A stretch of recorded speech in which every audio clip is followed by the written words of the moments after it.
Nunca pensé que las palabras más crueles vendrían de la boca de mi propio hijo. Ese domingo, mientras preparaba el almuerzo familiar como hacía cada fin de semana desde que mi Carmen murió, escuché su voz atravesar las paredes de mi propia casa como un cuchillo. No fue un susurro, no fue un comentario al pasar. Fue un grito lleno de desprecio que me dejó paralizado frente a la estufa con la cuchara de madera todavía en la mano. Viejo, eres un estorbo en mi vida. El tiempo se detuvo. La olla con el guiso de mi madre seguía hirviendo, pero yo ya no podía moverme. Sentí como cada palabra se clavaba en mi pecho una tras otra, como si cada sílaba hubiera sido diseñada para destruir todo lo que había construido durante 68 años de vida. Esto no estaba pasando. No podía estar pasando. No en mi casa. No con mi hijo. Antes de continuar, quiero pedirte algo. Si esta historia te toca el corazón, déjame saberlo. Porque lo que vas a escuchar, créeme, ni yo mismo lo hubiera creído si no lo hubiera vivido. Me quedé ahí de pie en la cocina que había renovado con mis propias manos. Hace 20 años, la misma cocina donde mi Carmen me enseñó a hacer su famoso estofado, la misma donde celebramos cada cumpleaños de nuestros hijos. Las paredes amarillas que ella eligió porque decía que le daban luz a la casa, ahora parecían oscuras. Todo parecía oscuro. Mi hijo Roberto estaba en el salón. Lo escuchaba hablar con su esposa Verónica, y cada palabra era como un puñal. No me llamó papá, me llamó viejo. Como si todos esos años de sacrificio, de trabajo, de amor, no significaran absolutamente nada. Como si yo fuera solo un mueble viejo que estorbaba en su camino. Cerré los ojos y respiré profundo. 68 años de vida me habían enseñado algo: cuando el dolor es muy grande, el cuerpo te pide que respires. 1, 2, 3 segundos. Pero el dolor seguía ahí instalado en mi pecho como una piedra. ¿Qué había hecho mal? ¿En qué momento mi hijo, ese niño que aprendió a caminar agarrado de mis dedos, se había convertido en este extraño que me gritaba en mi propia casa? Recordé cuando tenía 5 años y me esperaba en la ventana cada tarde cuando volvía del trabajo en la fábrica. Recordé cuando me pidió ayuda con su primer negocio y yo hipotequé esta casa para prestársele el dinero. Recordé cada abrazo, cada "te quiero, papá", cada promesa de estar siempre juntos. Pero lo que pasó después, lo que descubrí en las siguientes semanas, cambió todo. Porque esa noche no dormí. Me quedé sentado en el sillón de mi Carmen, ese donde ella leía sus novelas, y me hice una pregunta que nunca pensé que tendría que hacerme. ¿Quién es realmente mi hijo? Y más importante aún, ¿qué están planeando? Pasé las 3 noches siguientes en silencio, observando, escuchando, fingiendo que nada había pasado. Sonriendo en los desayunos mientras Roberto y Verónica hablaban sobre sus planes, sobre sus sueños, sobre su futuro. Un futuro que aparentemente no me incluía. La 4ª noche fue cuando lo escuché todo. Estaba en mi habitación con la puerta entreabierta cuando sus voces llegaron desde el pasillo. Hablaban en susurros, pero yo ya había aprendido que los susurros en una casa vieja como esta viajan mejor que los gritos. El viejo no va a durar mucho más. La casa está a tu nombre, ¿verdad? Era Verónica. Su voz tenía ese tono dulce que usaba conmigo durante el día, pero ahora sonaba diferente. Calculadora. Fría. Todavía no. Por eso necesitamos que firme los papeles. El notario viene el lunes. La voz de mi hijo, mi Roberto. Hablando de mí como si yo fuera un trámite pendiente. Como si yo fuera un problema que necesitaban resolver. Me quedé inmóvil en mi cama con el corazón acelerado, sintiendo cómo 34 años de paternidad se desmoronaban en minutos. 34 años desde que lo tuve en mis brazos por primera vez. 34 años de ser su héroe, su guía, su padre. Y ahora entendía todo. Las visitas repentinas después de años de distancia. La insistencia en que viniera a vivir con ellos. Las sonrisas falsas de Verónica. Los documentos que Roberto había dejado casualmente sobre la mesa del comedor, papeles con mi nombre que nunca me explicó bien para qué eran. Querían mi casa. Querían deshacerse de mí. Y lo peor, mi propio hijo estaba liderando este plan. Pero algo dentro de mí cambió esa noche. algo que mi Carmen siempre decía cuando enfrentábamos problemas. Manuel, los árboles viejos tienen raíces profundas, no se caen con el primer viento. Y ella tenía razón, porque yo no era solo un viejo que estorbaba. Yo era Manuel Rodríguez Carpintero jubilado, viudo, padre de 3 hijos, abuelo de 5 nietos. Y si algo había aprendido en 68 años de vida, es que uno no sobrevive construyendo casas, sin aprender a construir también defensas. Me llamo Manuel Rodríguez. Tengo 68 años. Y esta es mi historia. Una historia que muchos de ustedes tal vez están viviendo en silencio. Una historia sobre traición, sobre familia, sobre justicia. Y sobre cómo un viejo carpintero le enseñó a su hijo la lección más importante de su vida. Nací en Sevilla en 1957, en una familia humilde donde el pan se ganaba con las manos. Mi padre era albañil, mi madre costurera. Aprendí desde niño que el trabajo honrado es la única herencia que realmente vale la pena. No teníamos mucho, pero teníamos dignidad. Y dignidad, me decía mi padre mientras mezclaba cemento, es algo que nadie puede quitarte, a menos que tú se lo permitas. Conocí a Carmen cuando teníamos 18 años. Ella trabajaba en una panadería del barrio. Yo acababa de terminar mi aprendizaje como carpintero. Nos casamos 2 años después en una ceremonia sencilla en la iglesia de San Lorenzo. No teníamos dinero para una gran boda, pero teníamos algo mejor. Teníamos sueños compartidos y manos dispuestas a trabajar para hacerlos realidad. Nuestro primer hijo, Roberto, nació en 1990.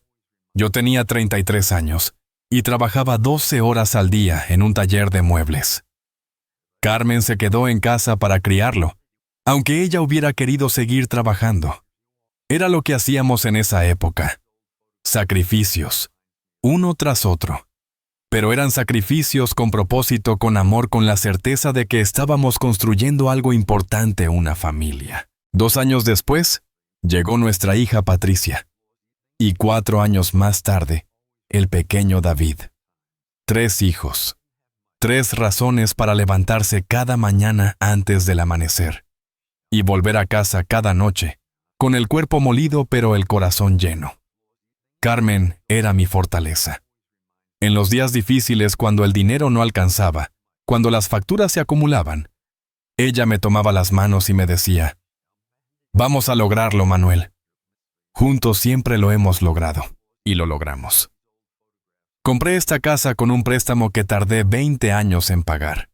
Cada tabla del suelo, cada marco de ventana, cada puerta, la trabajé yo mismo. Esta casa no es solo un edificio. Es el testimonio de miles de horas de trabajo, de dedos magullados, de espalda adolorida. Cada rincón tiene mi sudor, mi esfuerzo, mi vida. Roberto fue siempre un niño difícil, lo admito. Siempre quería más de lo que teníamos. Cuando sus compañeros de escuela tenían bicicletas nuevas, él exigía una mejor. Cuando cumplió 15 años quería una moto que costaba más que mi salario de 3 meses. Aprendí a decir que no, pero cada no me costaba ver la decepción en sus ojos. Carmen, sin embargo, era más suave con él. Es nuestro primogénito, Manuel. Dale tiempo, va a madurar. Y yo quería creerle. Dios, cómo quería creerle. Patricia y David eran diferentes. Patricia se hizo enfermera y ahora vive en Barcelona con su familia. David es profesor de historia en Málaga. Ambos me llaman cada semana. Ambos me visitan cuando pueden. Ambos me han dicho 1000 veces, papá, ven a vivir con nosotros. Pero yo siempre decía que no. Esta era mi casa. La casa que construí con Carmen. No podía dejarla. Carmen murió hace 4 años. Cáncer de páncreas. En 6 meses se la llevó tan rápido que apenas tuve tiempo de procesar lo que estaba pasando. La última noche en el hospital me agarró la mano con la poca fuerza que le quedaba y me dijo, Manuel, cuida a nuestros hijos, pero sobre todo cuídate a ti mismo. No dejes que nadie te quite tu dignidad. No entendí esas palabras entonces. Ahora sí, después de su muerte la casa se sintió enorme y vacía. Los primeros meses fueron los más duros. Cada rincón me recordaba a ella. Su sillón junto a la ventana, su colección de tazas en la cocina, las flores que plantó en el jardín y que yo seguía regando porque no podía dejar que murieran también. Me aferré a la rutina: levantarme temprano, preparar café, trabajar en pequeños proyectos de carpintería en el garaje, cocinar el almuerzo, ver las noticias, acostarme temprano. Roberto apenas apareció durante ese tiempo. Tal vez 2 o 3 veces en el primer año. Siempre con prisas, siempre con excusas. Tengo mucho trabajo, papá. Verónica no se siente bien. El tráfico está imposible. Patricia y David llamaban casi cada día. Me enviaban mensajes, fotos de mis nietos me incluían en sus vidas. Pero Roberto estaba ausente. Hasta hace 6 meses, cuando todo cambió. De repente Roberto empezó a visitarme cada fin de semana. Traía a Verónica, quien nunca había mostrado mucho interés en mí. Traían comida cara, vino, regalos que yo no necesitaba. Al principio pensé, qué bien, mi hijo finalmente está madurando. Finalmente se dio cuenta de que su padre está solo y necesita compañía. ¡Qué tonto fui! ¡Qué ciego estuve! Era un domingo cualquiera de octubre. Recuerdo que el cielo estaba despejado con ese azul intenso que solo se ve en otoño. Había preparado paella, el plato favorito de Roberto cuando era niño. Me levanté a las 6 de la mañana para ir al mercado como hacía Carmen. Escogí el mejor arroz, los mariscos más frescos, el azafrán auténtico. Quería que todo fuera perfecto. La mesa estaba puesta con el mantel blanco que Carmen guardaba para las ocasiones especiales. Saqué la vajilla buena, esa que solo usábamos en Navidad o en cumpleaños importantes. Coloqué flores frescas en el centro, unas margaritas amarillas que compré en el mercado, porque me recordaban las que Carmen cultivaba en el jardín. Todo tenía que ser perfecto.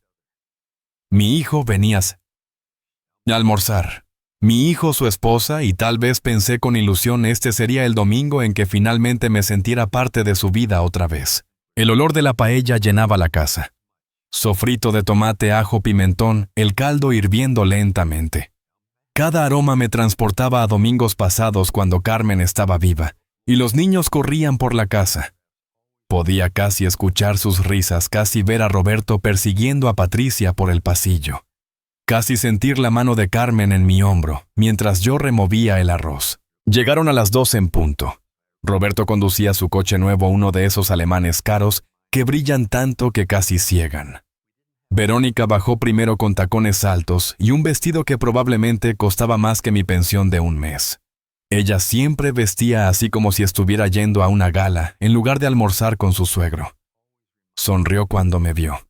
Esa sonrisa que ahora sé que era falsa, pero que ese día todavía me hacía pensar que tal vez, solo tal vez, ella había aprendido a quererme un poco. Hola, Manuel, dijo besándome en ambas mejillas, dejándome ese olor a perfume caro que siempre usaba.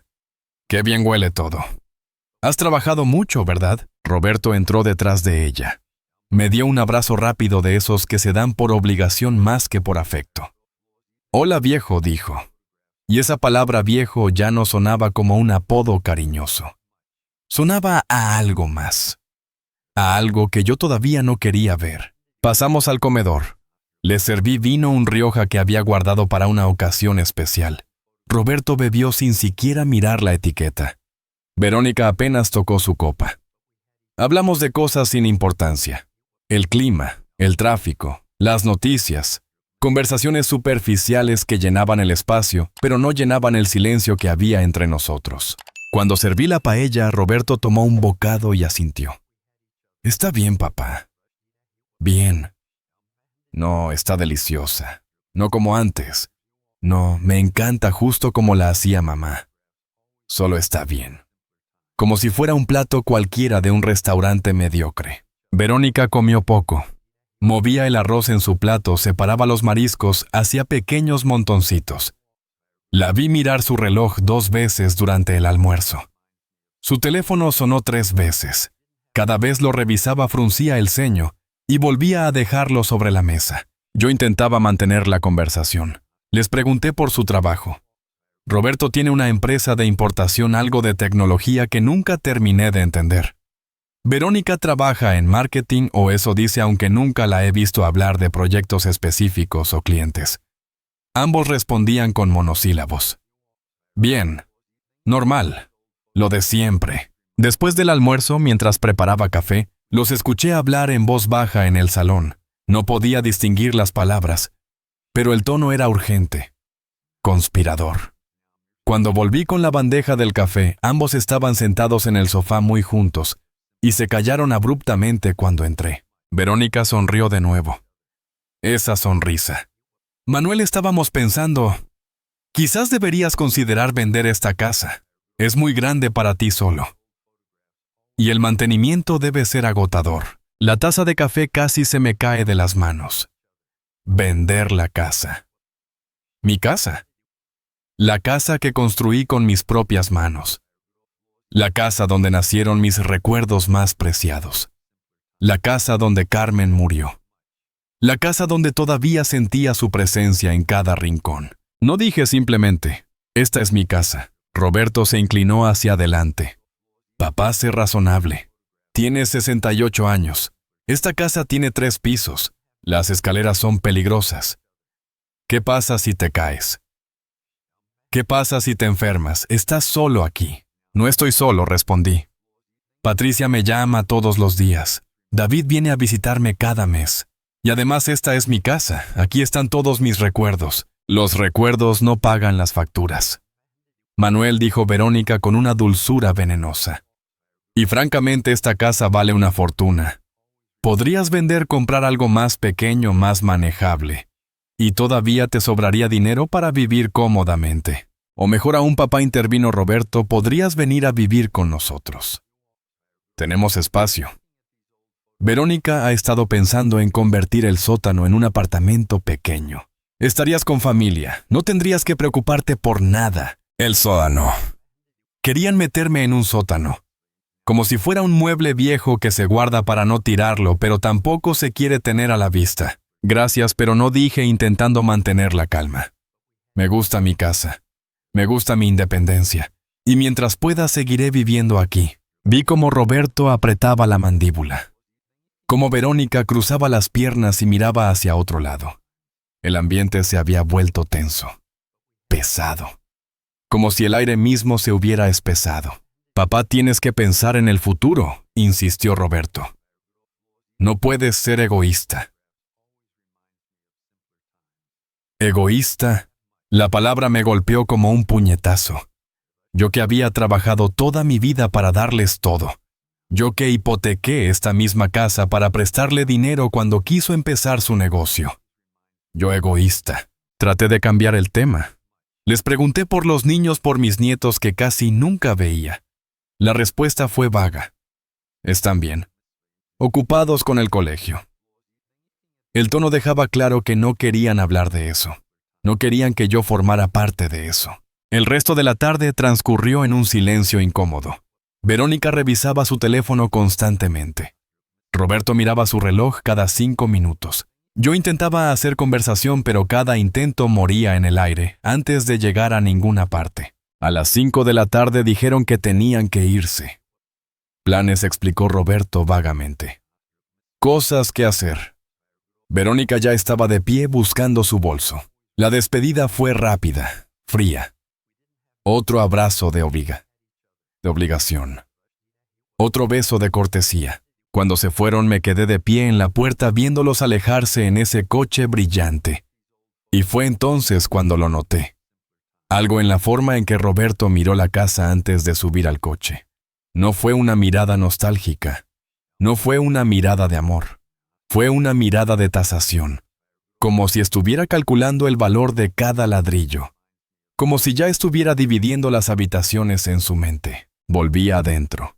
La casa que minutos antes había estado llena de olores y voces, ahora parecía más vacía que nunca. Recogí la mesa. Lavé los platos. Guardé la vajilla buena. Cada movimiento era mecánico. Automático. Mi mente estaba en otra parte. Esa noche, sentado en el sillón de Carmen, repasé cada detalle de la tarde. Cada palabra. Cada mirada. Cada silencio. Y comencé a ver el patrón. Las visitas que habían comenzado hace 6 meses no eran por amor filial, eran por interés, Los regalos caros no eran por cariño, eran para crear una falsa sensación de deuda. Las sugerencias sobre vender la casa no eran por preocupación por mi bienestar. Eran porque querían el dinero. Recordé algo que había pasado 3 semanas atrás. Roberto había venido solo sin Verónica. Trajo unos documentos. Papá, necesito que me firmes esto. Es solo un poder notarial. Por si acaso te pasa algo y no puedes tomar decisiones. Es por tu propio bien. Yo estaba preparando el almuerzo, tenía las manos ocupadas. ¿Qué firmo?, pregunté. Es solo un formalismo, papá. Confía en mí. Pero algo en su tono me hizo dudar. Déjalo ahí, le dije. Lo leo después con calma y si todo está bien lo firmo. Vi la frustración en su rostro, la forma en que apretó los labios. Está bien, papá. Pero no tardes. Es importante. Nunca firmé esos papeles. Los guardé en un cajón y se me olvidaron. Hasta ahora. Hasta esta noche en que todo empezaba a tener sentido. Me levanté y busqué los documentos. Los leí con cuidado palabra por palabra. Y lo que vi me heló la sangre. No era un simple poder notarial. Era un documento que le daba a Roberto control total sobre mis bienes, sobre mi casa, sobre mi cuenta bancaria, sobre mi pensión, sobre todo. Si yo hubiera firmado eso, habría puesto mi vida entera en sus manos. Me senté de nuevo con los papeles temblando en mis manos. Mi propio hijo, mi primogénito, el niño que aprendió a caminar agarrado de mis dedos. Me estaba tendiendo una trampa. Los días siguientes fueron extraños. Roberto llamó 2 veces para preguntarme por los documentos. «Los perdiste, papá». No mentí. Los tengo. Pero tengo que consultarlo con un abogado primero. Hubo un silencio al otro lado de la línea. «¿Un abogado? ¿Para qué necesitas un abogado?»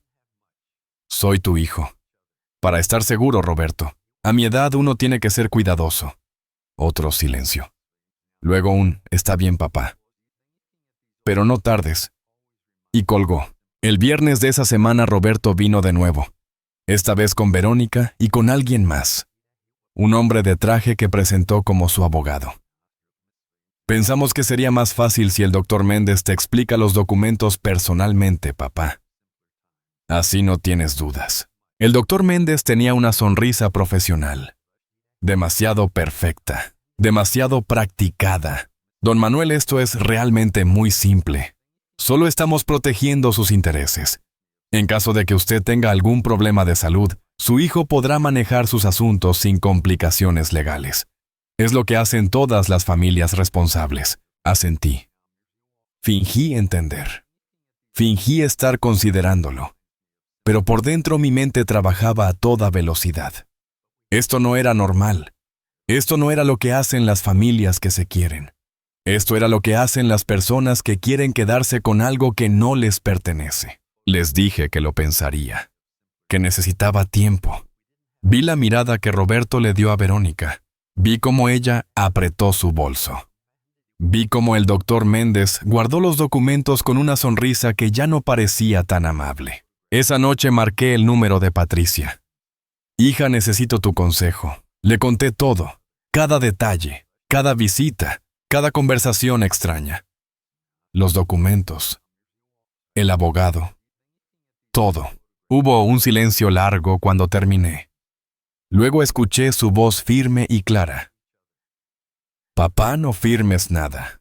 Absolutamente nada. Voy a ir este fin de semana y vamos a hablar con mi abogado. Roberto está tratando de robarte la casa. Esto es fraude. Fraude».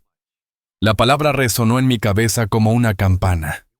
Mi hijo no solo me estaba traicionando, me estaba cometiendo un delito.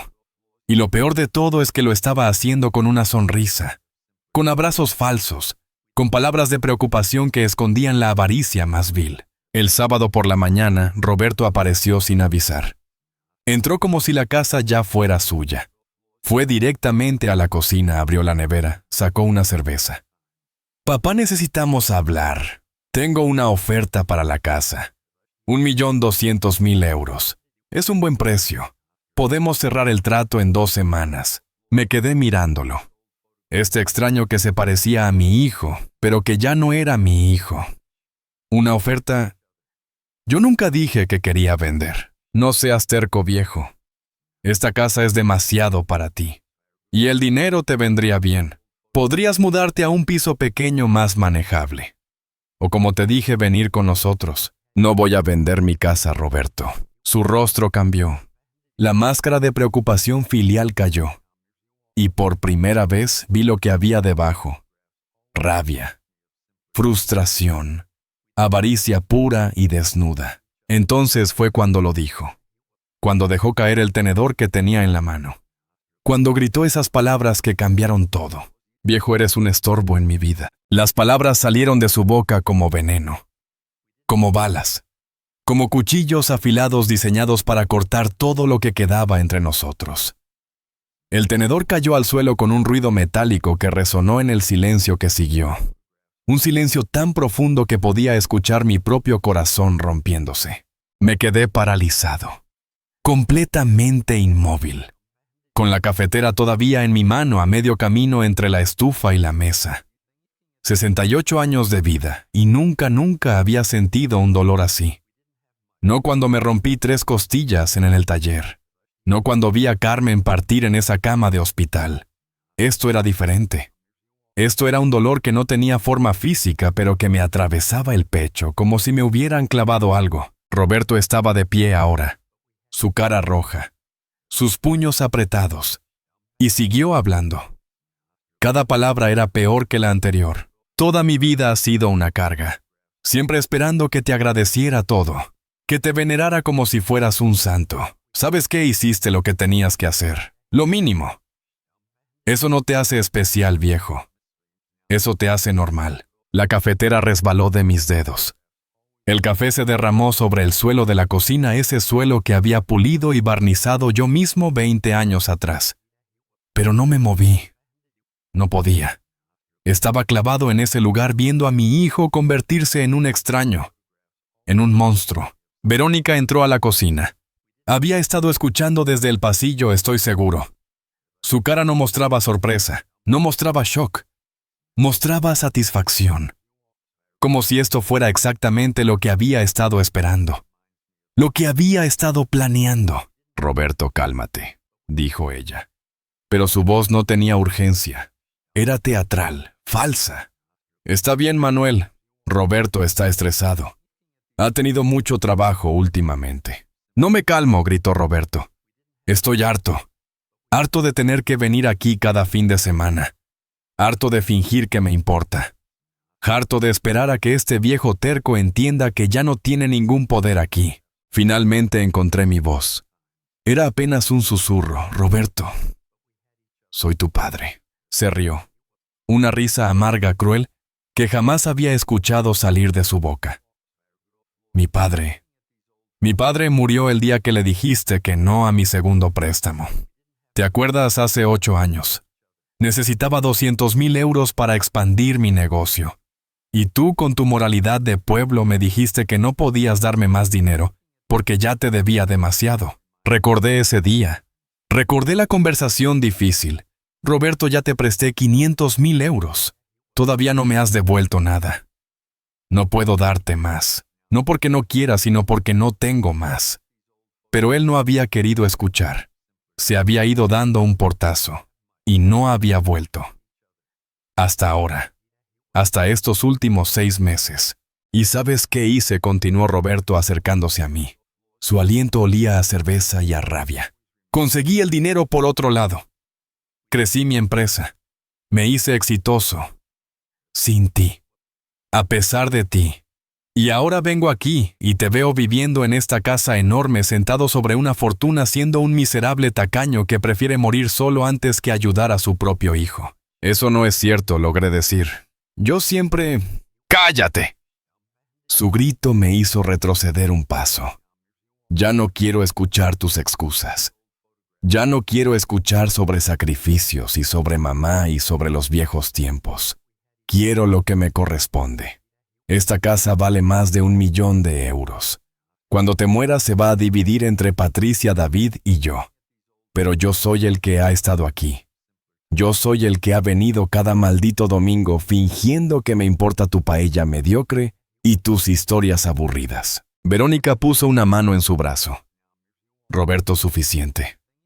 Ya dijiste lo que tenías que decir. No, todavía no, dijo él, quitándosela de encima. Escúchame bien, viejo. Vas a firmar esos papeles. Vas a darme poder sobre esta casa. Y vas a hacerlo esta semana. O te juro que voy a hacer tu vida imposible. No puedo creer lo que estoy escuchando, dije.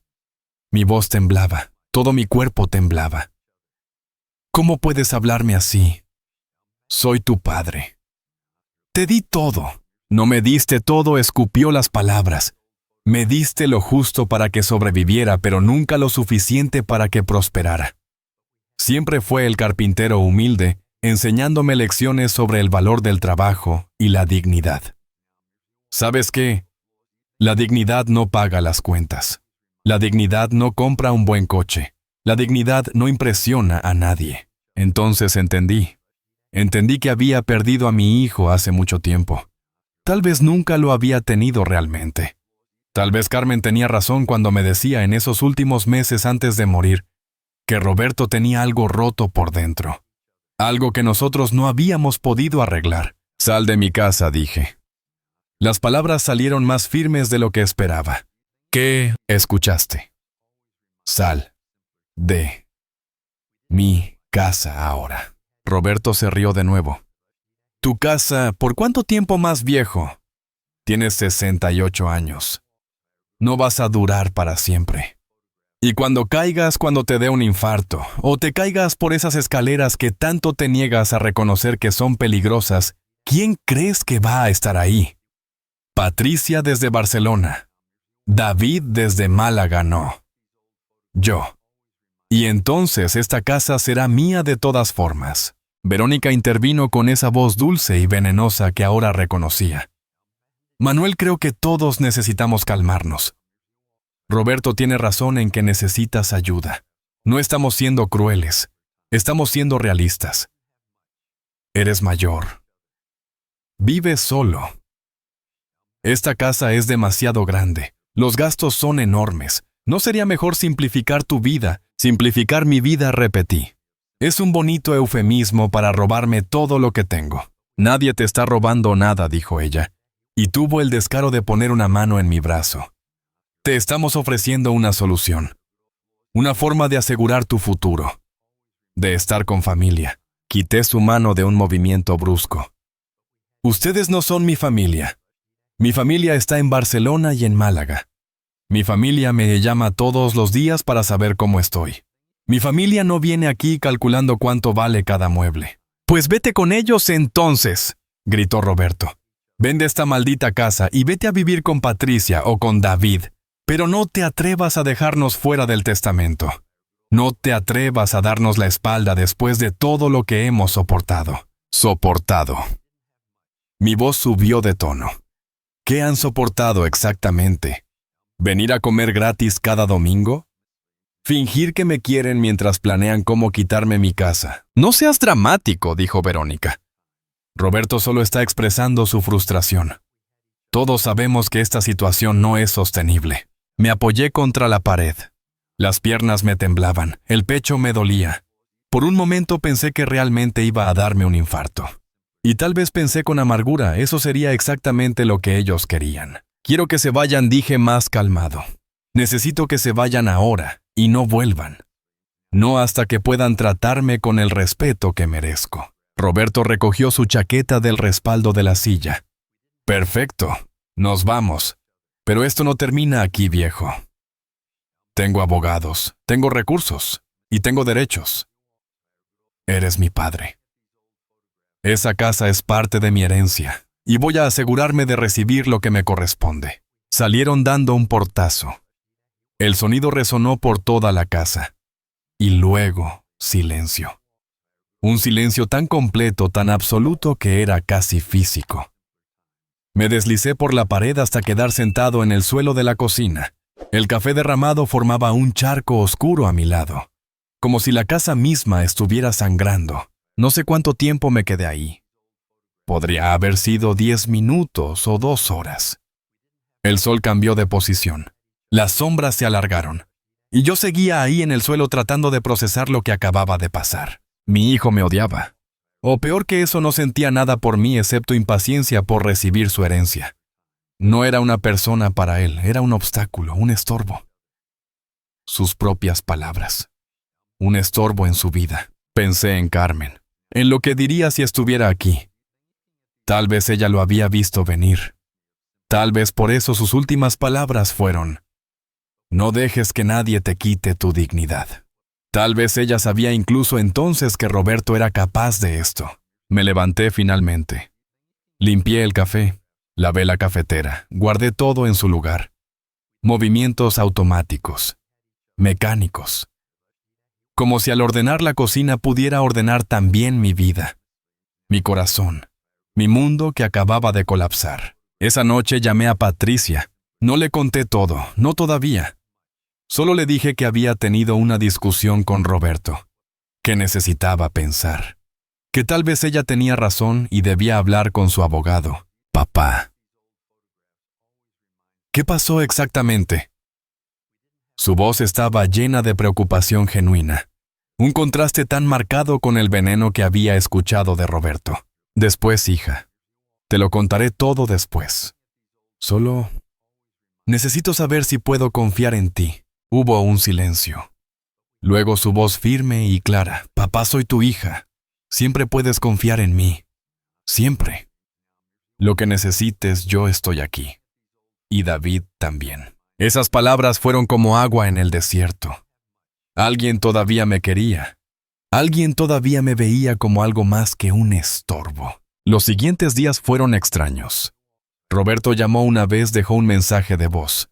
Su tono era completamente diferente. Suave. Conciliador. Papá, lo siento. Estaba estresado. Dije cosas que no quise decir. ¿Podemos hablarlo, verdad? No respondí. Verónica envió un mensaje de texto. Manuel, sabes que te queremos. Roberto solo está preocupado por ti. Déjanos ayudarte. Tampoco respondí. Al tercer día apareció el doctor Méndez, el abogado. Tocó a mi puerta a las 9 de la mañana. Don Manuel, su hijo, me pidió que viniera. Hay unos documentos que necesitan su firma urgentemente. Es por su propio bien. Le cerré la puerta en la cara, pero lo vi quedarse ahí, parado en mi jardín, hablando por teléfono, mirando la casa, tomando notas. Patricia llegó el viernes por la noche. Trajo a su esposo Miguel y a su abogada, la doctora Ramírez. Nos sentamos en el comedor, la misma mesa donde había servido paella a Roberto apenas una semana atrás. Y les conté todo. Cada detalle, cada palabra, cada amenaza. La doctora Ramírez tomaba notas. Su cara era seria, profesional. Cuando terminé, puso su pluma sobre la mesa y me miró directamente a los ojos. Don Manuel, esto es muy grave. Lo que su hijo está intentando hacer es coerción. Posiblemente fraude. Si usted hubiera firmado esos documentos bajo presión, tendríamos un caso criminal. ¿Criminal? La palabra me golpeó. Mi hijo, un criminal. Sí, continuó ella. Pero también tenemos que protegerlo. Necesitamos actuar rápido. Primero vamos a revisar todos sus documentos legales. Su testamento, sus cuentas bancarias, las escrituras de la casa. Segundo, vamos a establecer protecciones legales. Y tercero, si es necesario, obtendremos una orden de restricción. Una orden de restricción. Contra mi propio hijo. Patricia tomó mi mano. Papá, sé que es duro. Pero Roberto cruzó una línea. Está intentando robarte. No podemos dejar que eso pase. ¿Y qué pasa con él? Pregunté. ¿Qué pasa con mi hijo? Papá, dijo Patricia con lágrimas en los ojos. El hijo que conocimos ya no existe, o tal vez nunca existió, y sé que duele. Dios sabe que me duele a mí también, es mi hermano. Pero él eligió esto. Él eligió la avaricia por encima de la familia. Esa noche, después de que Patricia, Miguel y la doctora Ramírez se fueron, me quedé solo de nuevo. Me senté en el sillón de Carmen. Cerré los ojos, y por primera vez en 4 años desde su muerte hablé con ella en voz alta. Carmen, no sé qué hacer. Nuestro hijo, nuestro Roberto, nos salió mal. No sé dónde nos equivocamos. No sé qué pudimos haber hecho diferente. Pero lo perdimos. Y duele tanto que no sé si voy a poder soportarlo. El viento movió las cortinas, y en ese movimiento casi podía sentir su presencia. Casi podía escuchar su voz. Cuida tu dignidad, Manuel. No dejes que nadie te la quite. Y en ese momento, algo cambió dentro de mí.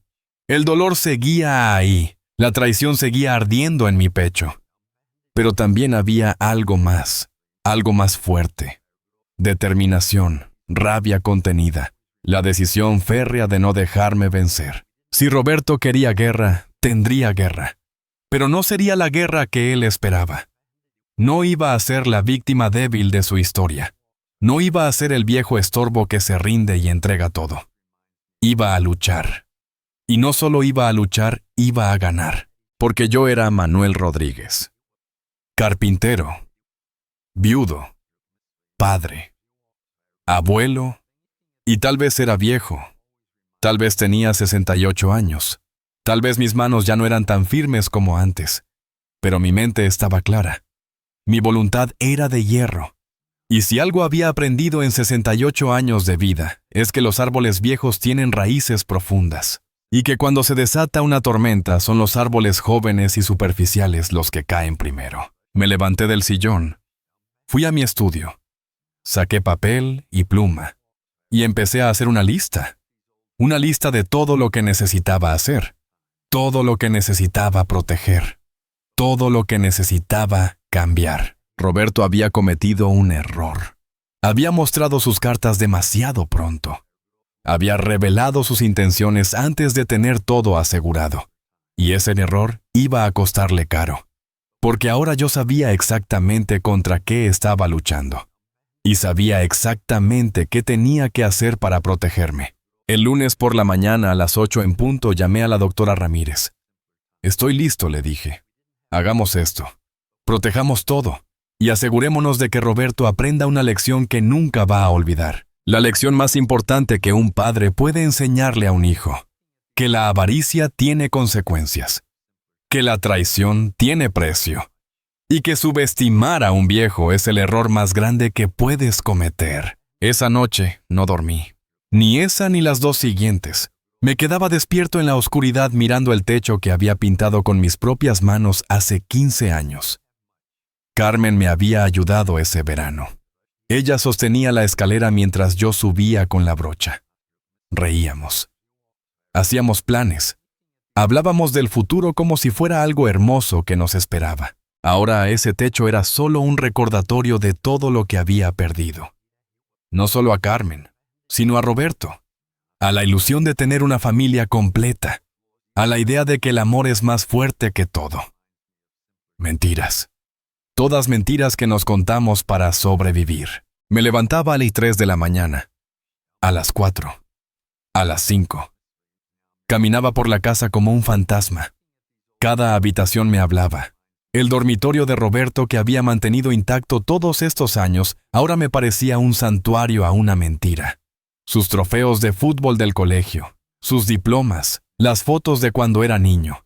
Todo eso había sido real, ¿o no? ¿En qué momento se había torcido? ¿En qué momento el niño que me abrazaba y me decía, «Te quiero, papá», se había convertido en el hombre que me gritaba que era un estorbo? Repetía sus palabras en mi mente, una y otra vez, como un disco rayado que no podía detener. «Eres un estorbo en mi vida. Toda mi vida ha sido una carga. Hiciste lo mínimo, no me diste todo». Cada palabra era un golpe renovado. Cada recuerdo era una herida que se abría de nuevo. Me preguntaba qué hice mal. Pasaba horas repasando su infancia. Cada decisión que tomé como padre. Fui muy estricto, fui muy permisivo. Trabajé demasiado. No le presté suficiente atención. Las preguntas no tenían respuesta. O tal vez la respuesta era que no importaba. Que algunas personas nacen con un vacío que nada puede llenar, ni siquiera el amor. El martes por la mañana me encontré en el garaje. No recuerdo haber caminado hasta allí. Estaba de pie frente al banco de carpintería donde había enseñado a Roberto a usar las herramientas cuando tenía 8 años. Le había hecho una casita de pájaros. Pequeña y torcida, pero la había hecho con sus propias manos. Estaba tan orgulloso. La colgamos juntos en el jardín. Carmen tomó fotos. Fue un día perfecto. ¿Dónde está ahora esa casita? ¿Dónde está ese niño? ¿Dónde está mi hijo? Encontré una caja en el estante superior. Fotos viejas que no había vuelto a mirar desde que Carmen murió. Me senté en el suelo del garaje con el polvo asentándose a mi alrededor y las miré una por una. Roberto a los 2 años con su primer triciclo. Roberto a los 5 en su primer día de escuela. Roberto a los 10 ganando un premio de matemáticas. Roberto a los 15 con su primera novia. Roberto a los 20 graduándose de la universidad. En cada foto yo estaba ahí, detrás de él, a su lado, sosteniendo su bicicleta, aplaudiendo en su graduación. Siempre ahí, siempre presente, y así es como me pagas. Llamándome estorbo, intentando robarme lo poco que me queda. Las lágrimas llegaron entonces. No podía detenerlas. Lloré ahí en el suelo del garaje rodeado de herramientas y recuerdos. Lloré por el hijo que creí tener. Lloré por los años desperdiciados creyendo que importaba. Lloré por Carmen que se había ido sin tener que ver esto. Tal vez fue una bendición que muriera antes. Esto la habría destrozado. María, le dije a la nada al aire a su memoria. María, ¿qué hago? Nuestro hijo nos salió mal. No sé cómo pasó. No sé cuándo pasó. Pero lo perdimos. Y no sé si alguna vez lo tuvimos realmente. El silencio fue mi única respuesta. Pero en ese silencio empecé a escuchar algo más. No era la voz de Carmen. Era mi propia voz. Una voz que había estado ahí todo el tiempo enterrada bajo el dolor y la confusión. Una voz que decía, levántate. Me limpié las lágrimas, guardé las fotos y me levanté del suelo. Mis rodillas protestaron. Mi espalda dolía. Pero me levanté. Porque eso es lo que hago. Eso es lo que he hecho toda mi vida. Caer y levantarme. Una y otra vez. Esa tarde hice algo que no había hecho en años. Fui a la iglesia. No soy un hombre especialmente religioso. Carmen lo era. Ella iba cada domingo. Yo la acompañaba por costumbre más que por fe. Pero ese día necesitaba estar en un lugar que significara algo. Un lugar donde pudiera pensar con claridad. Me senté en el último banco. La iglesia estaba vacía. Solo el silencio y el olor a incienso. Miré el altar. Las velas encendidas. El Cristo en la cruz. Y por primera vez en mucho tiempo recé. No por perdón. No por respuestas. Recé por fuerza. Por claridad. Por la capacidad de hacer lo que tenía que hacer sin que el dolor me destruyera. Cuando salí de allí, algo había cambiado. El dolor seguía. La traición seguía ardiendo. Pero había algo más. Había una determinación fría y clara. Roberto había elegido este camino. Yo no podía salvarlo. No podía recuperarlo. Pero podía protegerme. Podía asegurarme de que su avaricia no fuera recompensada. Podía asegurarme de que aprendiera que hay consecuencias. Esa noche llamé a Patricia de nuevo.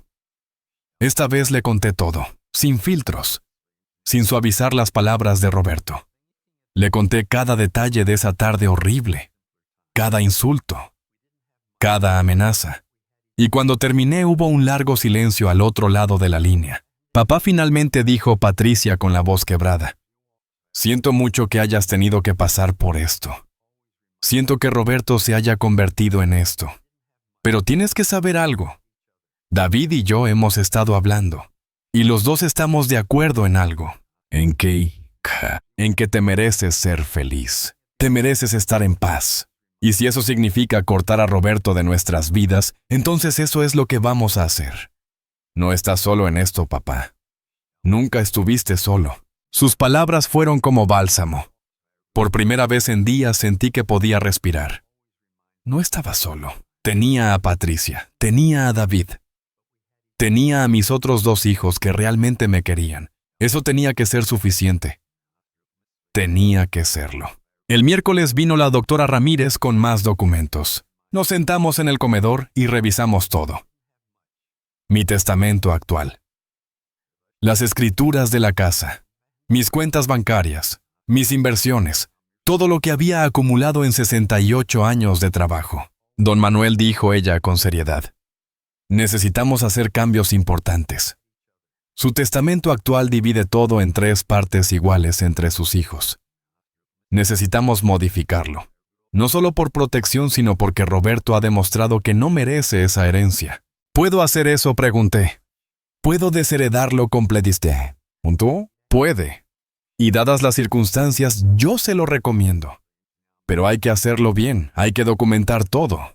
Las amenazas, la coerción, los intentos de fraude. Todo. Así no puede impugnarlo después. Empezamos el proceso ahí mismo. La doctora Ramírez tomaba notas. Yo hablaba. Fechas. Conversaciones. Testigos. Patricia y Miguel podían testificar sobre lo que les había contado.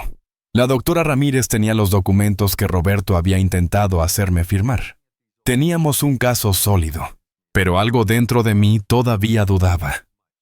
Realmente quería hacer esto. Realmente quería castigar a mi hijo de esta manera. Era una cosa pensar en ello en medio del dolor y la rabia. Era otra muy diferente firmarlo en papel. Hacerlo oficial. Permanente. Don Manuel, dijo la doctora Ramírez como si leyera mi mente. Entiendo que esto es difícil. Es su hijo. Pero tiene que pensar en lo que él estaba dispuesto a hacerle a usted. Estaba dispuesto a dejarlo sin nada, a encerrarlo en un sótano, a quitarle todo control sobre su propia vida. Eso es amor filial. Eso es lo que merece su lealtad. Tenía razón, lo sabía. Pero el corazón no entiende de lógica. El corazón solo sabe que esto era mi hijo, mi primer hijo. El niño que sostuve cuando nació. El niño que me llamaba cuando tenía pesadillas. El niño que juró que siempre me cuidaría. Pero ese niño ya no existía. Tal vez nunca había existido realmente. Y aferrarme a una ilusión no iba a cambiar la realidad. La realidad era que Roberto me veía como un obstáculo, como una fuente de dinero, como algo que usar y desechar. Hagámoslo, dije finalmente. Pero quiero hacer algo más. Quiero que una parte de mi herencia vaya a una fundación, en nombre de Carmen, para ayudar a personas mayores que están siendo abusadas por sus familias. Quiero que algo bueno salga de esto. La doctora Ramírez sonrió. Es una idea hermosa, don Manuel. Lo haremos. Esa noche, cuando todos se fueron, me quedé sentado en el sillón de Carmen. La casa estaba en silencio. Afuera la noche era clara, las estrellas brillaban, y por primera vez en días sentí algo parecido a la paz. No era felicidad, todavía estaba lejos de eso. Pero era aceptación. Aceptación de que mi familia era diferente a la que había imaginado.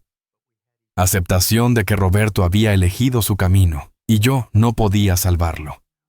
Aceptación de que tenía que protegerme, incluso si eso significaba romper el último vínculo que nos quedaba. Me levanté y fui a la habitación de Roberto. Miré alrededor, los trofeos, los diplomas, las fotos, y empecé a guardar todo en cajas, no con rabia, no con tristeza, con calma, con determinación. Esta habitación había sido un santuario. Ahora necesitaba hacer algo más, algo útil, tal vez un estudio, tal vez un cuarto de costura, tal vez solo un espacio vacío que pudiera llenarse con algo nuevo. Tardé toda la noche en empacar todo. Cada objeto era un recuerdo. Cada recuerdo era una punzada. Pero seguí adelante. Y cuando terminé, cuando las cajas estaban selladas y apiladas en el garaje, me sentí más ligero. Como si hubiera soltado un peso que había estado cargando durante años, sin darme cuenta. El jueves por la mañana la doctora Ramírez llamó. Don Manuel, tengo el borrador del Nuevo Testamento. ¿Puedo pasar para que lo revise? Vino esa tarde. Nos sentamos de nuevo en el comedor. Y leí cada palabra. Cada cláusula, cada condición. Era claro, era justo y era final. Roberto no recibiría nada. La casa se dividiría entre Patricia y David. Mis ahorros se dividirían entre ellos y la fundación que crearíamos en nombre de Carmen. Y había una cláusula especial explicando exactamente por qué Roberto estaba siendo desheredado. No para lastimarlo, sino para proteger la verdad. Firmé cada página. Cada firma se sentía como cerrar una puerta. Una puerta que había estado abierta demasiado tiempo. Una puerta que necesitaba cerrarse para que yo pudiera seguir adelante. Cuando la doctora Ramírez se fue, me quedé sentado con los documentos frente a mí. Ya estaba hecho. No había vuelta atrás. Y extrañamente no sentí arrepentimiento. Sentí alivio. Finalmente había tomado el control. Finalmente había dicho ya basta. Finalmente había elegido mi dignidad por encima de una lealtad mal entendida. Esa noche dormí. Por primera vez en una semana dormí profundamente. Y no soñé con Roberto. No soñé con traiciones. Soñé con Carmen. Estábamos en el jardín plantando flores. El sol brillaba. Ella sonreía. Y cuando me desperté supe lo que tenía que hacer a continuación. Tenía que confrontar a Roberto. Tenía que mirarlo a los ojos y decirle que sabía exactamente lo que estaba haciendo. Que no iba a funcionar. Y que había consecuencias por sus acciones. No por venganza, sino por justicia. Por la justicia que Carmen siempre dijo que vendría. Por la justicia que yo mismo iba a asegurar. Pero al amanecer del viernes algo dentro de mí cambió. Si había aprendido algo en mi vida trabajando con madera construyendo cosas con mis propias manos, es que las respuestas no llegan solas. Hay que buscarlas. Hay que construirlas. Hay que pelear por ellas. Me levanté con el sol, preparé café y tomé una decisión que cambiaría todo. Llamé a Javier Moreno, mi amigo de toda la vida. Javier había sido notario durante 40 años antes de jubilarse. Si alguien podía ayudarme a entender exactamente qué estaba pasando, era él. Javier llegó a media mañana. Lo miré bajar de su coche y sentí un alivio profundo. Algunos amigos desaparecen con el tiempo. Otros permanecen. Javier era de los que permanecen. Manuel dijo abrazándome en la puerta. Patricia me contó algo de lo que está pasando. Cuéntame todo. Nos sentamos en el salón. Le serví café. Y le conté la historia completa. No dejé nada fuera. Los documentos que Roberto quería que firmara. Las amenazas. El abogado que había venido a presionarme. Todo. Javier escuchó en silencio. Cuando terminé se quitó las gafas y las limpió lentamente. Era su gesto de cuando estaba pensando profundamente. Manuel, esto es más grave de lo que pensaba. Tienes esos documentos, los que Roberto te trajo. Los busqué. Estaban donde los había guardado en el cajón del estudio. Javier los leyó cuidadosamente, página por página. Y con cada página que pasaba su ceño se fruncía más. Esto es criminal, dijo finalmente. Este documento no es un simple poder notarial. Es un traspaso casi completo de control. Si hubieras firmado esto, Roberto podría vender tu casa sin tu consentimiento. Podría acceder a todas tus cuentas. Podría incluso internarte en una residencia contra tu voluntad, alegando incapacidad mental. Sentí que la sangre se me helaba. Todo eso. Y mira, aquí señaló un párrafo en letra pequeña. Esto dice que renuncias a cualquier derecho de revocación. Una vez firmado es casi imposible de deshacer. Habrías quedado completamente a su merced. Pero yo nunca habría firmado algo así, dije. Nunca. Javier me miró con tristeza. Manuel, ¿cuántas veces Roberto te ha traído documentos diciendo que son solo formalidades? ¿Cuántas veces has confiado en él porque es tu hijo? Tenía razón. Había confiado. Ciegamente. Como solo un padre puede confiar en su hijo. Y Roberto había estado planeando usar esa confianza contra mí. Hay algo más, continuó Javier. Conozco al doctor Méndez, el abogado que Roberto trajo. No es una persona ética.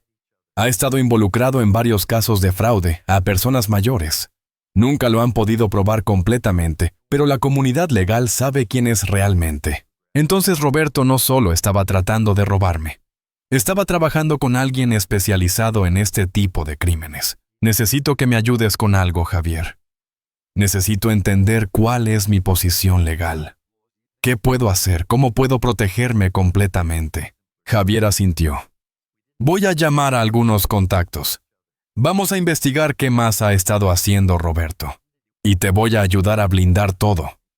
Tu casa, tus cuentas, todo. Para cuando terminemos va a ser imposible que te toque. Pasamos el resto del día trabajando. Javier hizo llamadas. Yo busqué documentos. Extractos bancarios. Escrituras. Papeles de la hipoteca que había pagado años atrás. Todo lo que podía necesitar. Y entonces Javier encontró algo. Algo que yo no sabía. Manuel dijo con voz seria. ¿Sabías que Roberto intentó pedir un préstamo usando tu casa como garantía hace 3 meses? ¿Qué no? Eso es imposible. Nadie puede hacer eso sin mi firma. Normalmente no. Pero Roberto presentó documentos falsificados. Por suerte el banco sospechó y pidió que vinieras en persona. Cuando no apareciste, archivaron la solicitud. Pero Manuel, esto demuestra que ha estado planeando esto durante meses, tal vez años. La habitación dio vueltas. Meses. Años. Todo este tiempo que pensé que finalmente mi hijo estaba volviendo a mi vida, había estado planeando robarme. Cada visita, cada almuerzo, cada abrazo falso. Todo había sido parte de un plan. Hay que denunciarlo, dije. Esto es fraude. Falsificación. Podemos, respondió Javier. Pero piénsalo bien. Es tu hijo. Una denuncia criminal lo destruiría. Lo llevaría a prisión. ¿Es eso lo que quieres? Me quedé en silencio. Era eso lo que quería. Ver a mi hijo en prisión por mucho que me hubiera hecho daño. Realmente quería eso. No sé, Javier. No sé qué quiero. Solo sé que no puedo dejar que gane. No puedo dejar que piense que puede hacer esto sin consecuencias. Entonces hagamos esto, propuso Javier. Blindemos todo. Cambiemos tu testamento. Documentemos todo lo que ha hecho. Y luego lo confrontamos. Le mostramos que sabemos todo. Le damos la oportunidad de alejarse con dignidad. Pero si insistes y sigue intentando, entonces sí. Denunciamos todo. Era un plan. Un buen plan. Mejor que actuar por rabia o por dolor. Era un plan pensado. Estratégico. Durante los siguientes 3 días trabajamos sin parar.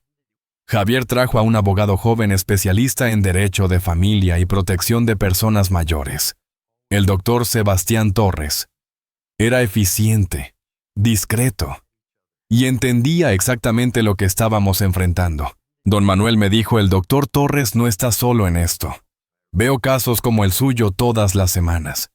Hijos que no pueden esperar a que sus padres mueran, que ven a sus padres como obstáculos entre ellos y el dinero.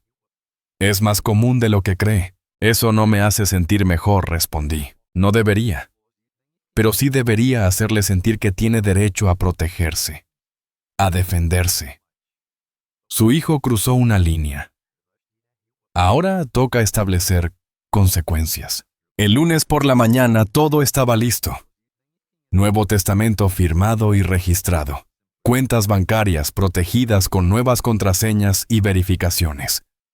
Escrituras de la casa revisadas y aseguradas. Y un documento completo detallando todas las acciones de Roberto. Fechas. Conversaciones. Los documentos falsificados. Todo. Ahora viene la parte difícil, dijo el doctor Torres. La confrontación. ¿Está listo? No. Pero voy a hacerlo de todas formas. Llamé a Roberto ese mismo día. Su voz sonó sorprendida cuando contestó. Papá no esperaba tu llamada. Necesito verte, dije con voz firme. Mañana, a las 10. En mi casa. Trae a Verónica y a tu abogado si quieres. Pero ven, hubo una pausa. Papá, ¿de qué se trata esto? Mañana lo sabrás, no faltes. Colgué antes de que pudiera responder. Las manos me temblaban. Pero era un temblor diferente, no de miedo. De adrenalina. De anticipación. Por primera vez en semanas yo tenía el control. Esa noche apenas dormí. no por dolor o por miedo, sino por lo que vendría. Había ensayado lo que iba a decir. ¿Cómo iba a decirlo? Javier, el doctor Torres y Patricia estarían conmigo. No estaría solo, y Roberto tendría que enfrentar lo que había hecho. El martes amaneció claro y frío. Preparé café extra. Saqué la mesa del comedor, coloqué sillas suficientes. Todo tenía que ser formal, profesional. Esto no era una reunión familiar. Era una confrontación legal. A las 9:30 llegó Patricia con el doctor Torres. A las 10:05, Javier. Todos nos sentamos. Esperamos. A las 10 en punto exactamente escuché el coche de Roberto. Se estacionó. Escuché sus pasos. El timbre sonó. Abrí la puerta. Roberto estaba ahí con Verónica y, para mi sorpresa, con el doctor Méndez. «Buenos días, papá. ¿Qué es todo esto?» «Entra», dije simplemente. Cuando entraron al comedor y vieron a todos sentados, la cara de Roberto cambió. Verónica palideció. El doctor Méndez intentó mantener su sonrisa profesional, pero no lo logró completamente. «Siéntense», dije. «Tenemos mucho de qué hablar». Roberto me miró con recelo. «Papá, si esto es sobre lo que pasó el otro día. Esto es sobre mucho más que eso», lo interrumpí. «Esto es sobre mentiras, sobre manipulación, sobre fraude». «Siéntate». Se sentaron. Los tres en un lado de la mesa, nosotros en el otro, como dos bandos en guerra, que era exactamente lo que éramos. El doctor Torres abrió su maletín y sacó una carpeta gruesa. Roberto comenzó con voz profesional. «Estoy aquí representando a su padre. Y tenemos evidencia de varios actos que constituyen fraude, coerción y falsificación de documentos». Que Roberto intentó sonar indignado, pero su voz tembló ligeramente. El doctor Torres empezó a sacar documentos, uno por uno. Los puso sobre la mesa entre nosotros. «Primero tenemos este poder notarial que usted intentó que su padre firmara. Un documento que le daría control total sobre todos sus bienes.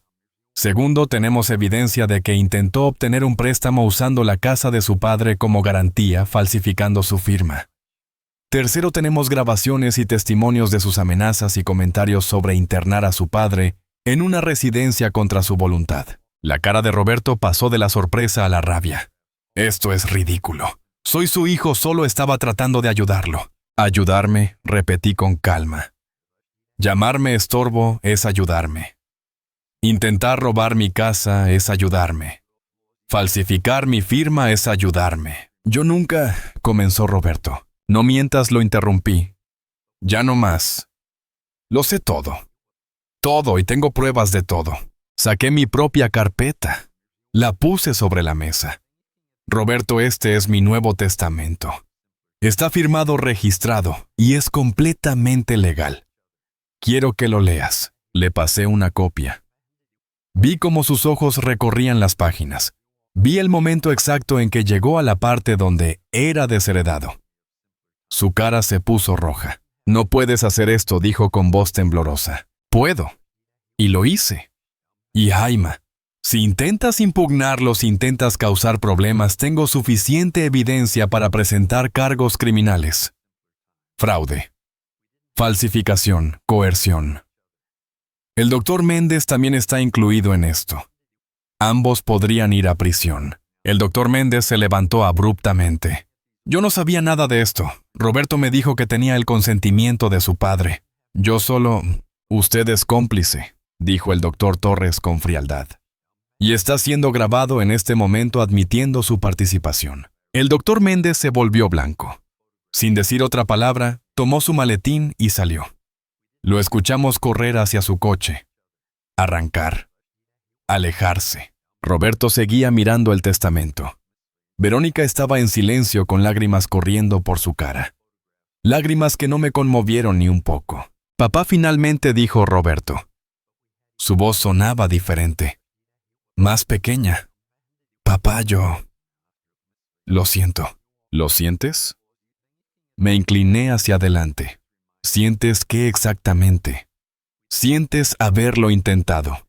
¿O sientes que te descubrí?» Roberto no respondió. Solo miraba la mesa. «Te voy a dar una opción», continué. «Una sola. Te vas ahora. No vuelves. No me contactas. No intentas nada. Vives tu vida y yo vivo la mía. Haces eso y esto termina aquí. Pero si intentas algo, cualquier cosa, esta carpeta va directamente a la policía. ¿Me entiendes? Roberto asintió lentamente. No me miró a los ojos. Y quiero que sepas algo más, dije. Mi última voluntad.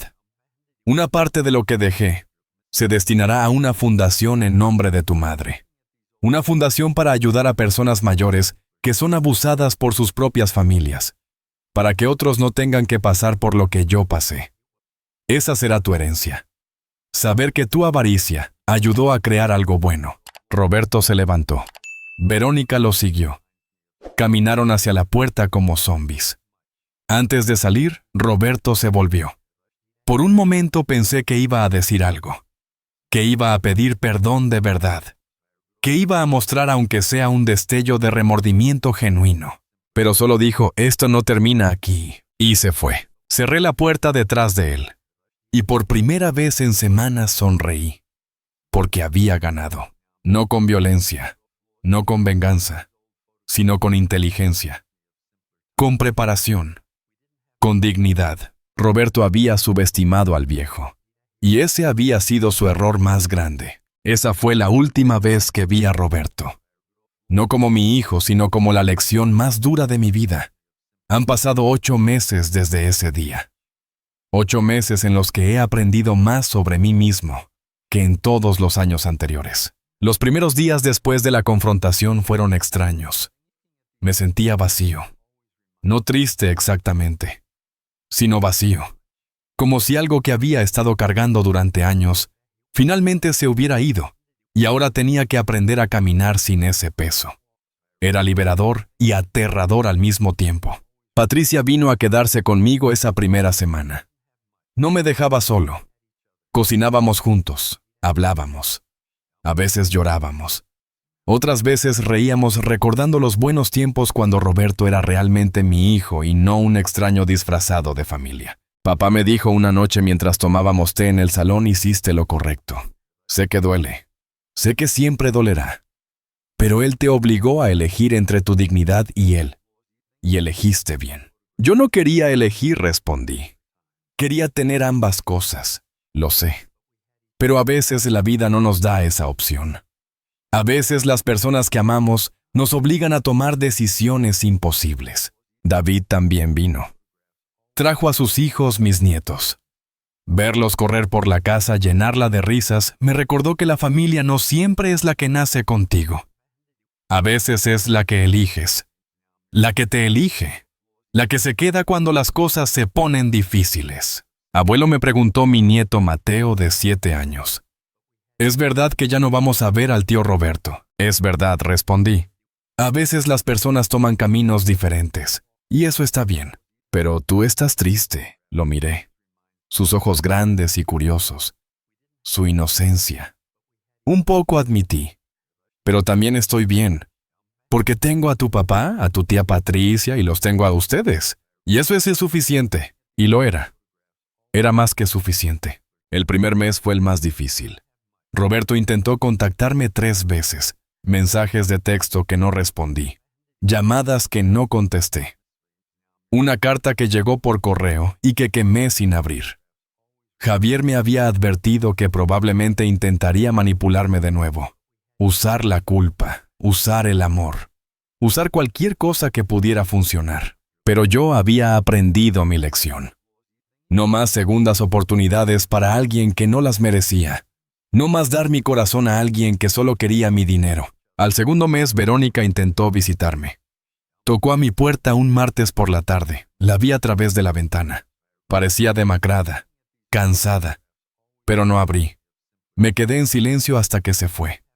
10 minutos después, recibí un mensaje de ella. Manuel, por favor. Necesitamos hablar. Roberto está muy mal. Por favor. Bloqueé su número. No era mi problema. Ellos habían elegido este camino. Ahora tenían que caminarlo, pero la vida continuó. Y gradualmente descubrí algo sorprendente. Era feliz. No a pesar de haber perdido a Roberto, sino de alguna manera en parte porque lo había hecho. Había dejado de cargar con la ansiedad de preguntarme qué quería de mí. Había dejado de analizar cada conversación buscando segundas intenciones. Había dejado de vivir con miedo. Empecé a hacer cosas que había pospuesto durante años. Arreglé el jardín que Carmen tanto amaba. Planté nuevas flores. Pinté la cerca.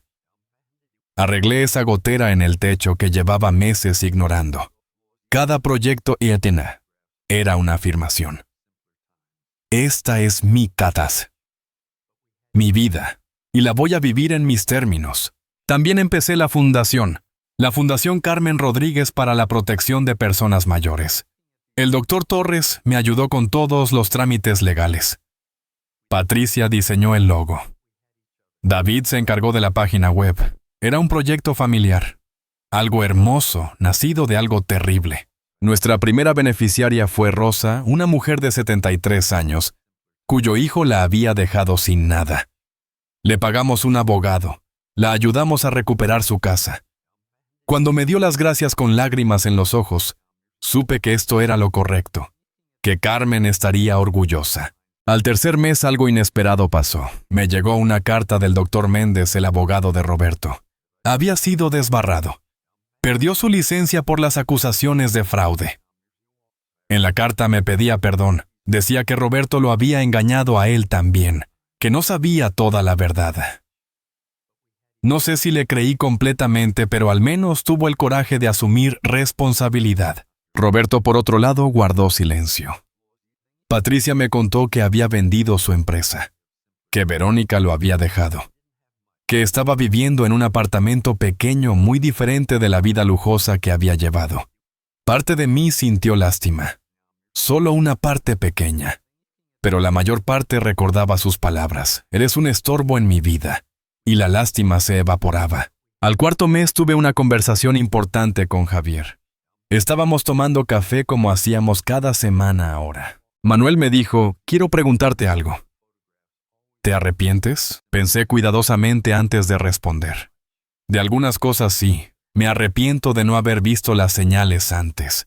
Me arrepiento de haber sido tan ciego. Pero de haberme defendido, de haber protegido lo que es mío, no. De eso no me arrepiento ni un segundo. Bien, respondió Javier sonriendo. Porque lo que hiciste fue valiente y necesario. Y estás enseñando a otros que está bien defenderse, que está bien decir no, que está bien proteger tu dignidad. Tenía razón. A través de la fundación había conocido a docenas de personas en situaciones similares. Hijos que veían a sus padres como bancos, nietos que solo aparecían cuando necesitaban dinero, familias rotas por la avaricia. Y en cada caso mi consejo era el mismo: protégete. No permitas que el amor te vuelva vulnerable. Ama sí, pero con límites. Con inteligencia. Al sexto mes recibí una llamada de un número desconocido. Casi no contesto. Pero algo me hizo hacerlo. Papá, era Roberto. Su voz sonaba diferente. Más pequeña, rota. Roberto, dije con cautela. Solo quería decir que lo siento. De verdad. Entiendo si no me perdonas. Entiendo si no quieres volver a verme. Pero necesitaba que supieras que lo siento. Hubo un largo silencio. Parte de mí quería creerle. Quería pensar que finalmente había entendido. Pero otra parte, la parte que había aprendido a ser más sabia, se preguntaba si esto era otra manipulación. Roberto, finalmente dije: aprecio tu disculpa, pero no cambia nada. Hiciste tu elección. Y yo hice la mía. Espero que encuentres tu camino. Espero que seas feliz. Pero ese camino ya no me incluye. Colgué. Y no sentí culpa, sentí paz. Ahora, 8 meses después, puedo decir que mi vida es diferente. Mejor en muchos sentidos. Patricia y David me visitan seguido. Mis nietos llenan mi casa de vida. La fundación está creciendo y ayudando a más personas cada mes. Y yo estoy en paz. Extraño a Roberto, extraño al niño que fue. Extraño la idea de lo que podría haber sido. Pero no extraño al hombre en que se convirtió. A ese hombre no lo quiero en mi vida. He aprendido que a veces perder a alguien no es perder, es liberarse. Es elegir tu propio bienestar por encima de una lealtad mal entendida. Es decir, que tu vida, tu dignidad, tu paz mental valen más que cualquier vínculo de sangre. He aprendido que la familia verdadera no es la que comparte tu apellido, es la que está ahí en los momentos difíciles, la que te apoya sin agenda oculta, la que te ama sin condiciones. Y he aprendido que nunca es tarde para defenderte. Que los 68 años no significan que tienes que aceptar el abuso. Que la edad trae sabiduría y esa sabiduría incluye saber cuándo pelear y cuándo soltar. Si estás pasando por algo similar, si tienes un hijo, una hija, un familiar que te está usando, te está manipulando, te está haciendo sentir culpable por proteger lo tuyo, quiero que sepas algo. No estás solo. Y tienes derecho a defenderte. Mi consejo después de todo esto es simple. Primero, protege tus bienes legalmente. Busca un abogado de confianza que no esté involucrado con tu familia. Haz un testamento claro. Protege tus cuentas. No dejes cabos sueltos. Segundo, documenta todo. Conversaciones, amenazas, intentos de manipulación. Todo. La documentación es tu mejor defensa. Tercero, busca apoyo.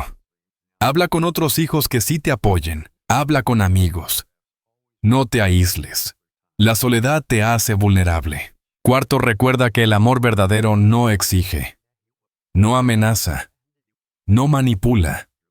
Si alguien dice amarte pero sus acciones dicen lo contrario, créele a las acciones. Y quinto, más importante, recuerda que tu dignidad no tiene precio. Que protegerte no es ser egoísta. Que decir no es un acto de amor propio. La vida es demasiado corta para vivirla con miedo. Demasiado preciosa para desperdiciarla en personas que no valoran tu presencia. A mis 68 años finalmente entendí algo que Carmen intentó enseñarme en sus últimos días. Que la dignidad no tiene edad. Que el respeto se gana o se exige. Y que a veces la mejor herencia que puedes dejar no es dinero. Es el ejemplo de cómo vivir con la cabeza en alto. Roberto eligió la avaricia. Yo elegí la dignidad. Y no me arrepiento ni un segundo. Esta es mi historia. Una historia de traición, sí, pero también de supervivencia, de sabiduría, de justicia. Y espero que te ayude. Que te dé fuerza si la necesitas. Que te recuerde que nunca eres demasiado viejo para defenderte. Porque al final lo único que realmente tenemos es nuestra dignidad. Y eso nadie puede quitártelo a menos que tú se lo permitas. Si mi historia te tocó el corazón, si de alguna manera te sentiste identificado, déjame un comentario. Me gustaría saber desde qué ciudad me estás escuchando. Me gustaría saber que no estoy solo en esto. Que mi historia ayudó aunque sea a una persona. ¿Has vivido algo similar? ¿Conoces a alguien que esté pasando por esto? Cuéntamelo en los comentarios. Porque entre todos podemos crear una comunidad de apoyo. Un lugar donde las personas mayores sepan que tienen voz, que tienen derechos, que tienen valor. Comparte esta historia con alguien que la necesite escuchar. Con ese padre o madre que está siendo presionado por sus hijos. Con ese abuelo o abuela que se siente solo y vulnerable. Porque el conocimiento es poder. Y juntos somos más fuertes. Gracias por escucharme. Gracias por permitirme compartir mi historia. Y recuerda, no importa tu edad, no importa tu situación. Siempre tienes derecho a tu dignidad. Siempre tienes derecho a decir no. Siempre tienes derecho a proteger lo que es tuyo. Un abrazo fuerte desde Sevilla. Y que Dios te bendiga. Manuel Rodríguez, 68 años, Sevilla, España.